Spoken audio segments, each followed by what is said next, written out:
Hi, I'm Sarah Ellis. And I'm Helen Tupper. And you're listening to the Squiggly Careers podcast, where every week we talk about a different topic to do with work and discuss practical ideas and actions to help you find your way through the squiggly world of work. And as we talk to you today, we have just recorded our TED Talk, and we wanted to say a quick thank you to everybody who supported us. I know lots of people bought tickets to come along to the virtual live event on Saturday. We got lots of really kind messages of people saying good luck and cheering us on and supporting us. When you're not really seeing anyone ever at the moment, it would mean a lot anyway, but I think it meant even more to us to just feel like we had people all over the place, just kind of saying good luck and I hope Squiggly goes well. And people have been really kind, and people who were there have shared it on LinkedIn and places like that. So thank you all. We really do appreciate it. The talk will be released for everybody to be able to watch in a couple of weeks' time. And when that does come out, we'll talk about it a bit more. And I think we might even do an episode on what we learnt from the TED Talk. Not how to do a TED Talk, but more, I think we learnt some very probably useful lessons about public speaking, about working out what you want to say, working together remotely, I think, at times. Yeah, it definitely put some pressures on that point. I mean, it really did. We're still friends. We still work together, so... I think we perhaps got the closest to having an evening off each other, though, didn't we, during the process? Yeah, I think there was a moment when we were like, there is no good going to come from this continual WhatsApp chat about how we should make this better when we don't agree with each other. We laugh now, everyone. We laugh now. What will you remember, Helen? What will you remember about the day itself, about turning up to Abbey Road Studios and doing that talk? I will remember, wanting to hug people because I was so excited and not being able to, and just be like, I want to hug you. I'll also remember when we did the talk, we had these boards, one of which is actually on the wall behind me right now. We had a board with a ladder on, which obviously we kind of got rid of, and we had a board with a squiggle, which we were holding up high. There was just a lot of debate in the process of recording our TED Talk about when to bring the boards on, where to put the boards, how to hold the boards so they didn't create a shadow. Sarah and I had a screen between us, so that was also some complexity. And I think we spent so much more time talking about the placement of the boards than we did like any kind of details about the talk. I remember Mariam, who is the coordinator of TEDx London, she was like, look, we'd finally sorted the boards plan out. And she's like, just kind of have a go, just go. And then we just did it. And I didn't realise that was going to be the one. And then we sort of delivered it, and it's 10 minutes long. And then it was like, okay, you're done now. And I thought, oh no, I wanted to savour the moment a little bit and make it bigger in my head. But the boards actually probably distracted us from the talk itself, which maybe wasn't a bad thing. What about you? I mean, I'll always remember turning up and doing a COVID test as the first thing. And the nervousness of, I mean, I was nervous. I'd not had a COVID test before. I've given my toddler multiple COVID tests, but this was the first one that I'd had to do. And that's a very weird way to start an event that you're already quite nervous about. And I will always remember the nurse, and he was who kind of administered the test for us, and you get instant results. And he was just so kind to me and supportive, and obviously could tell that I was nervous. He was just really reassuring, and I think, you know, when you just really need it in that moment. But anyway, we are really grateful for everyone who turned up and supported us, and we'll talk about it more kind of in the weeks to come. So today we're going to be talking about transferable skills, and this is a topic where a few listeners have asked us to maybe dive into this in a bit more depth. So it's kind of been on our mind for a while. And actually, we're starting to notice, I think probably increasingly during 2020, lots of people thinking about either proactively changing careers or pivoting in some ways. Some people having to react to the situation we kind of all find ourselves in and wanting to spend some time figuring out what their transferable skills are. And then there's a bit of a disconnect when you actually then listen or read or watch people kind of talking about transferable skills. It's such a big topic that the real risk, I think, is that it becomes generic and not particularly useful. So we have really tried to think today about, we'll talk a bit about kind of why they're important, but really think about what they are and how do you figure this out for yourself? How do you work out what are your transferable skills? What's kind of useful? What actions can you take? What could you be doing today on transferable skills? That's where we're going to try and get to in the podcast in the next 20 or 30 minutes. So we'll start, I think, first with why are transferable skills an important thing for you to focus some time on? Frustration aside that they seem to get sort of talked about as some magical wand for your future. We'll get on to that point. But just generally, why is it worth thinking about the set of skills, and maybe also what are the key transferable skills? We'll talk about that as well. The why is really about like the way that work is at the moment. So if you think about the amount of change that we've got in the way that we're working, where we're working, what we're working on, that's given this need for us all to look at upskilling and reskilling. Because it's very likely we're going to do jobs that don't exist yet with skills that we don't even know we need yet. And therefore, we have to have the ability to keep learning and developing new skills. And that's all great. And some things will look very different from role to role that you go to because of that. But there are some things that will stay with you as you squiggle. So whether that's a different role internally or because you're going on to a new job, and you have quite a lot of control over what those things that you want to stay, those skills that you want to stay with you as you squiggle are.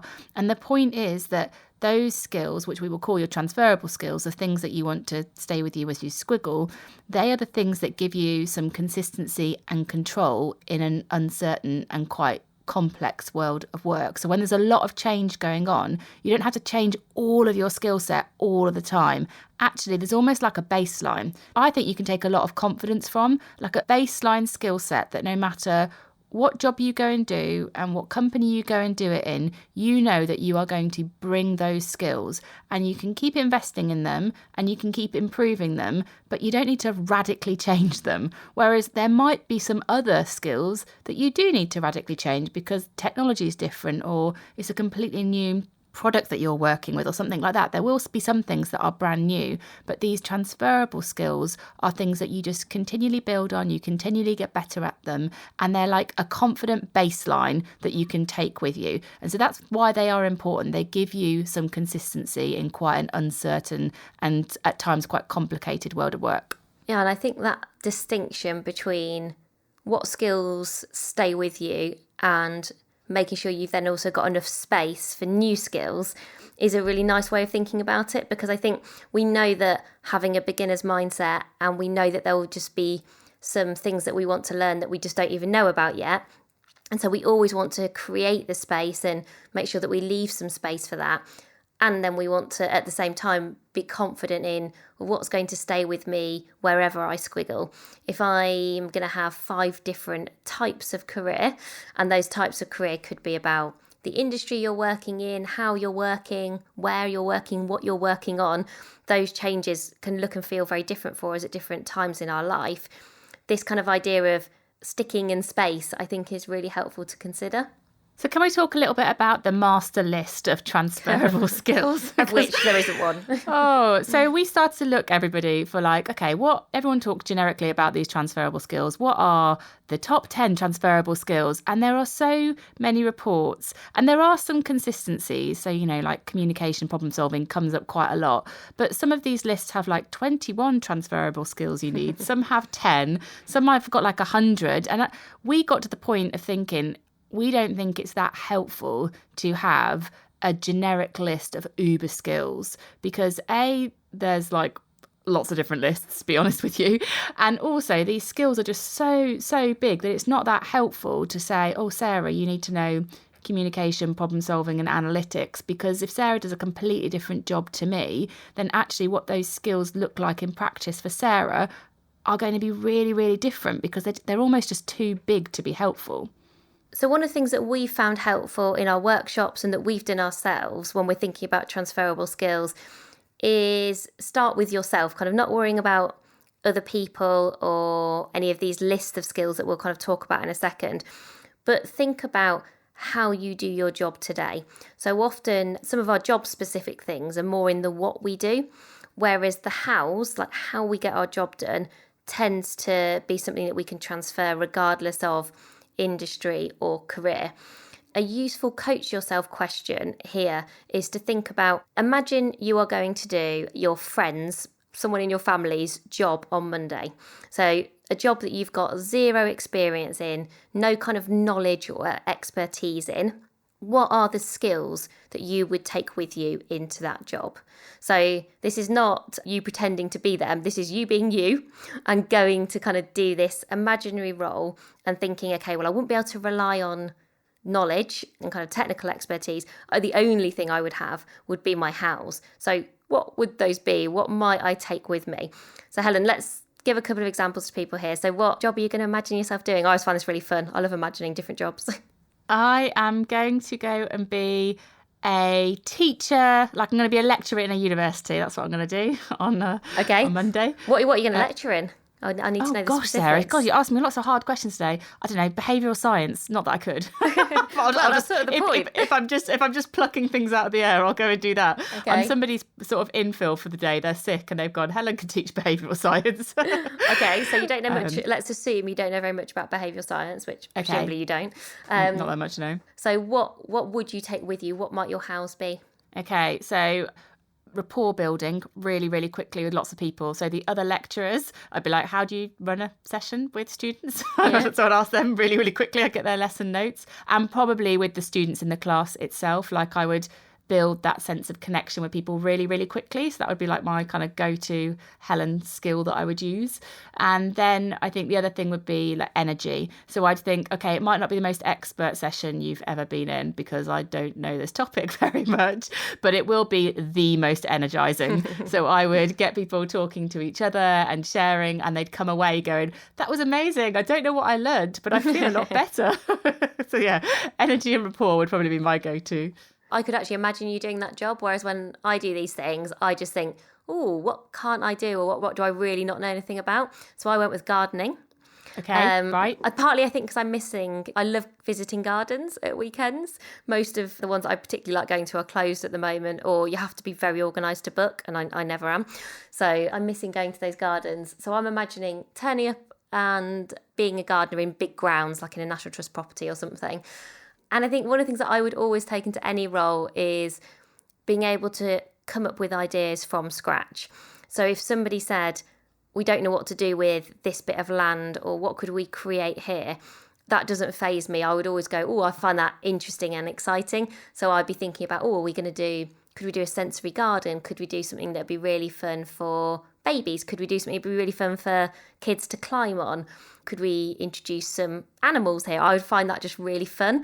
So I think if they needed any kind of inspiration for, we've got a space here and we're not sure what to do with it, I think I'd always really enjoy that. And I think different to you, I think I build rapport and relationships in a very different way to you. I think often the thing I'm good at is I'm good at spotting when people need help or a bit stuck or maybe struggling.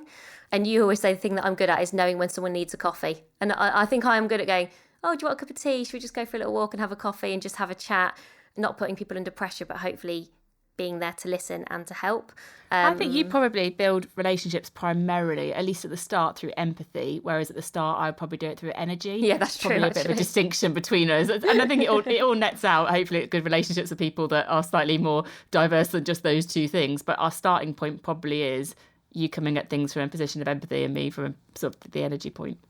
So we definitely recommend have a go at that first. So before you get into any of the kind of actions that we're going to talk about, almost put yourself in the shoes of another role you don't know anything about and just think, what would you take with you? Because that will give you a good starting point for, these are some of the transferable skills I already have. And then we'll now figure out, okay, what are you going to do with them? And then the other thing that we wanted to kind of talk about before we get into some sort of practical things for you to think about your transferable skills is that if you Google transferable skills, you'll come up with loads of lists. Like there's lots of different reports that have been on this, but honestly, I don't really know how helpful they are because some of them have got like, here's your top 10 transferable skills. And there's other ones that have got, 21 transferable skills that you need right now. And it's just a bit overwhelming and it's also just a bit generic. So what we would say is that this is a really personal thing, and we'll talk a little bit about how you can personalise those transferable skills for you in your career, but just not to treat this as a tick list. Our careers are as individual as we are, and whilst there might be some guidance on the skills that are becoming increasingly important across a broad range of organisations and industries, it's not a list to tick your way through. And I think if you treat it like that, it could be just quite daunting, and you could just spend all of your time trying to be, amazing at communication and amazing at whatever other generic skill it's put on there. And I just think it'd be really difficult as well for you to see yourself making progress when you just look at some of those big headings and the uber skills that a lot of those lists reference. It's an impossible task, isn't it? We've spent quite a lot of time looking through those preparation for today's podcast. We actually probably prepared for this more than we do most podcasts, because we really wanted to make sure it was going to be helpful. And actually, I think the conclusion we definitely came to is there is some usefulness in these lists, which we'll talk about, but certainly not as a way to go, oh, brilliant, that's my answer for kind of what needs to get done.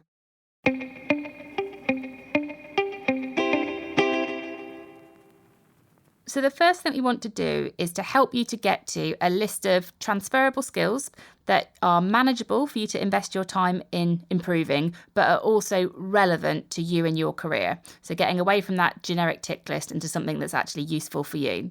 So let's break this down a little bit. The first thing for you to do that and make it relevant for you is to think about your personal career possibilities. So these are the opportunities you're interested in exploring for your career, and that might take you in lots and lots of different directions. Maybe just start with 3 possibilities that you're intrigued by. So for me, that would be, the one that I'm doing at the moment, so running our own business. It might be working in learning and development for a company, and maybe I'll put that lecturing one down. So that would be 3 possibilities that I'm interested in finding more about. The second thing, once you've got those possibilities, is almost use the lists, and we will put these on our website for you so you can use them as a bit of an input, but scan down all these lists of transferable skills and think about which ones of those skills are consistent across the different possibilities. So rather than just this generic list, look at them and think, okay, well, for me, for example, analytical skills is not one of the things that's consistent for me across those different possibilities. So whilst it might make the Uber list, it's not necessarily that relevant for me and what I want to do in the future. But maybe, problem solving or creative thinking or something around communication, that might be something that I could almost tick on each of the possibilities that I'm intrigued by. And then once you've got that match, that these are the things that I'm interested in exploring, and these are the couple of skills that stay consistent, then you're able to prioritise your investment in developing on those skills. And it's not that you never want to pay any attention to the other ones. It's just that with the limited amount of time that we all have to invest in our learning and development, prioritising that on the skills that are consistent across the possibilities that you want to explore and find out more about are where you'll really get more value out of your efforts. Yeah, and I think there's one final stage here when you've done that. And I am sure Helen will talk you through a matrix very, very shortly, everybody, because we've sort of had a chat about what kind of assets and resources can we create for everybody on this topic. And I think the other thing that's really important is to know your possibilities so that you know which ones you want to explore, to connect the skills that will stay with you to those possibilities. And the third area is think about, and do you enjoy those things? Because I think there could be some possibilities you're intrigued by, and then you could identify a skill that you could think, I can see objectively how that could be useful across all of those possibilities, but it's not something that I enjoy. It's something that perhaps you then identify you need to be good enough at because you don't want it to hold you back and you don't want it to be a barrier to doing the things you want to do. But it's probably not one you want to overinvest in if you don't enjoy it. And so I think that kind of has to be the final filter almost, is just ask yourself that question. Again, if I was doing this exercise and I was starting to think about this, I would be thinking, okay, usually there's some sort of creativity, developing ideas in most of these kind of master lists somewhere along the lines. And I go, brilliant, that's something I'm already good at and I really enjoy and I can see how it's relevant for what I do now and what I want to do in the future. Great, I'm going to really overinvest in that. I might identify something else like critical thinking that I can also see would be useful, but perhaps it's something I don't enjoy quite as much. And so with that area, I might think, okay, well, how do I make sure that I just get good enough, but without worrying about spending too much time and energy and effort in that area? Can you see the matrix, Helen? Is it forming? I can see the matrix. I can see a 2x2 matrix. I've got 4 quadrants.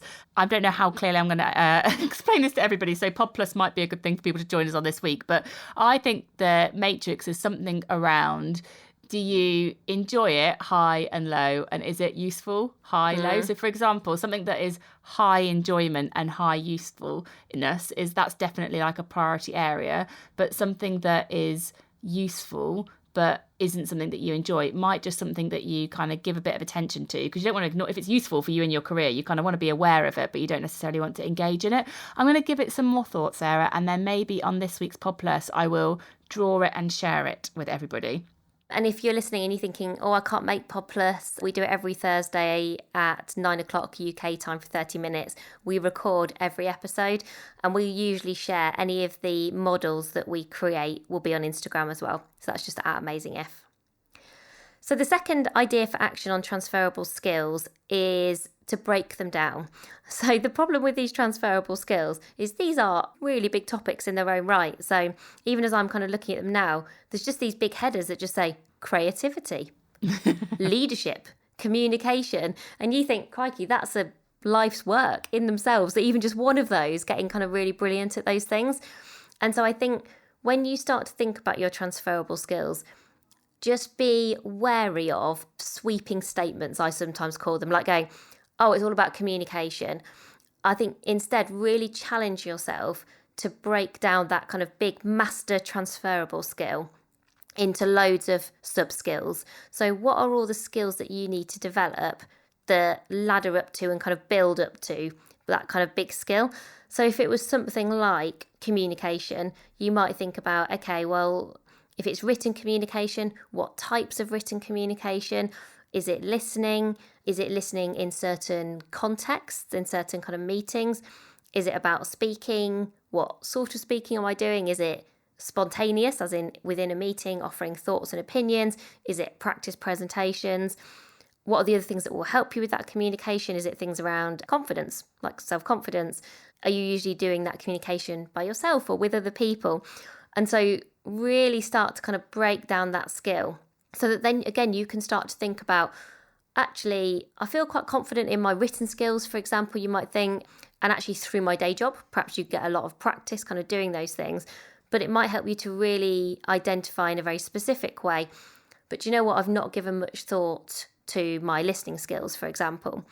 That's exactly what I've done for this year, for 2021. When I was thinking about this for myself, communication, obviously really important in what Helen and I do, whether that's talking on a podcast or running a workshop or writing. But very particularly when I broke down all the different kind of parts of communication, I recognised I'd really wanted to improve my listening skills. And I'm definitely an introverted person who sometimes your brain is working so quickly and whirring so hard, you find it hard to listen. You're actually not as good at listening. As a result, you're kind of not as present. And so I was like, right, okay, if listening is the thing that I really want to get better at, even that's pretty big, then you can break that down even further and think about, okay, so when do I really want to listen better? What might that look like? How will I know that I'm making progress? What am I going to start to do differently? Because this won't just happen, it kind of needs intentional effort. And actually, even I'm probably 5 weeks into the year now, it's really interesting. It's really helped me to then actually think about, okay, if a transferable skill, kind of uber skill, is communication, I'm already starting to feel confident by the end of 2021, my listening skills will be, if they were a 5 out of 10, my ambition is going, I'm going to try and get them to a 7. Like, what does it look like to get into a 7 out of 10 in the next 12 months? What are all the things that I could kind of start to do? And just by doing that breaking down process, I've got to a very kind of specific learning objective that feels much more kind of relevant and useful for me. And one thing that might help you too, Sarah, I don't know. But there's a transferable skills inventory that I found that has come out of a division of Harvard somewhere. And it takes some of the significant skills and then breaks them down into lots of sub-skills. So, for example, non-verbal communication being kind of a bigger heading. And it talks about, well, even within that skill, there are sub-skills like your ability to listen carefully and attentively, the point that Sarah made, using body language to make other people comfortable, developing rapport, expressing your feelings through body language, responding to non-verbal cues. There's almost like a list of 10 sub-skills under each of the kind of specific skills which might sit at the transferable skills index level. So if you can't do it for yourself, if you can't take the communication and break it down into a number of sub-skills that then you can think about prioritizing. Maybe go and have a look at the transferable skills inventory that we'll put on the blog post that goes with this podcast on our website, and it might just help you to think about, okay, well, what is a sub-skill that I feel that I could focus on so that I'm not so distracted by this really, really big skill that feels quite difficult and hard to do meaningfully. And then the last thing that we think can really help you to make this point around transferable skills practical. So I guess the first one was about connecting it to your possibilities. So that was about making it personal. And then the second thing was about taking the Uber skill into something that you could move forward so you could make progress. The last thing is about making it really practical with what you could do today. There's a few things that you can do here. So the first one is about job crafting. So once you've got the clarity, like so Sarah, for example, talked about listening. She's taken communication, she's made it much more specific to her and turned it into listening being something she wants to prioritise. The first thing that Sarah could do is she could look at her job as it stands today, how she spends her time in an average working week, and think about how she could develop that skill in the context of her job. So maybe it is in certain meetings that she's in where she wants to play with a different role rather than primarily leading it. She's going to think about how she could kind of take a primarily listening role in it. Or maybe there's certain things that we do in our business that Sarah could do more of where she could play more of that listening role. But this is about you looking at your average kind of working week and thinking about what could I do differently in the job that I'm in today that would give me the option to develop and demonstrate that skill more. That's kind of the first one. Maybe you can come up with those ideas for yourself. Maybe you could talk to a manager or a mentor or a colleague, and they might be able to spot some of the opportunities for you to use that skill in a slightly different way than you might be using it at the moment. The second thing that you could do is think about how you keep learning. And we often talk about curating your own curriculum.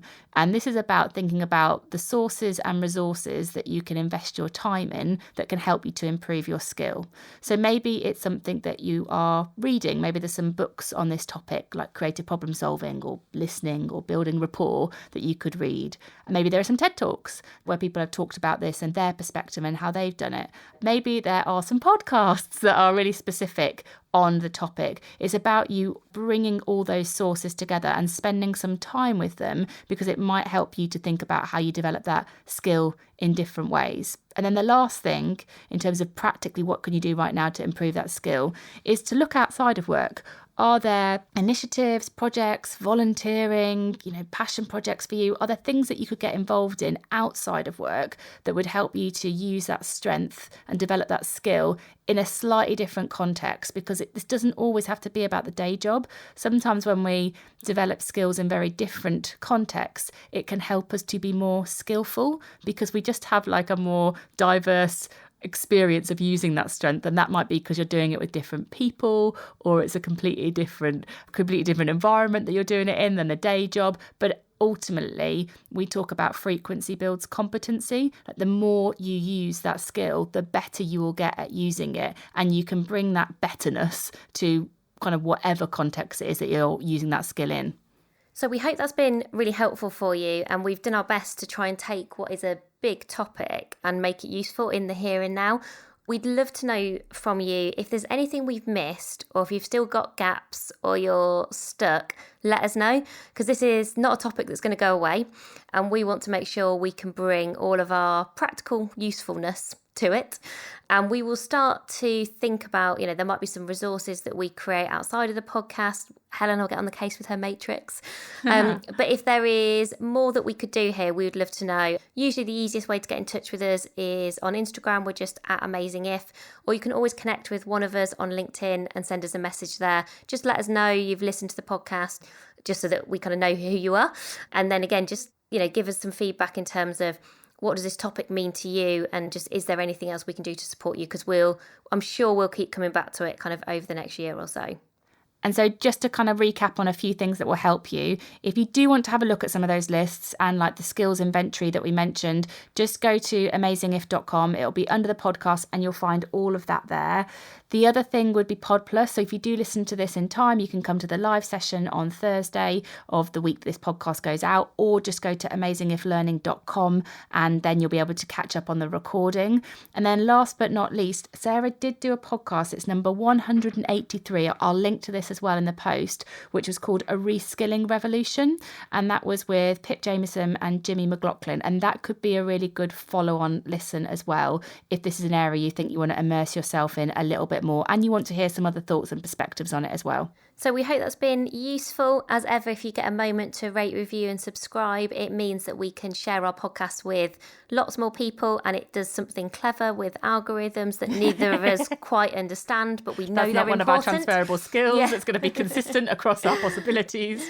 And a way that you can always support us on All Things Squiggly is doing that. If you've read the book, leaving a review or just a star rating on Amazon really, really helps us.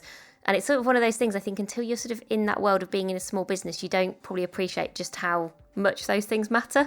And they're free, and they hopefully only take 5 minutes. They're one of those 5-minute favours that we sometimes talk about. So perhaps if you have a spare 5 minutes, you could do that for us. We'd be immensely grateful. And also we read them all, and it's our way of getting a little bit of feedback. So it makes us really happy. I looked today at podcast reviews and they really made me smile, and I was like, oh, it's like the nicest feeling. So I think that's everything for this week. We hope that's been helpful, and we'll look forward to speaking to you again soon. Bye for now. Bye, everyone.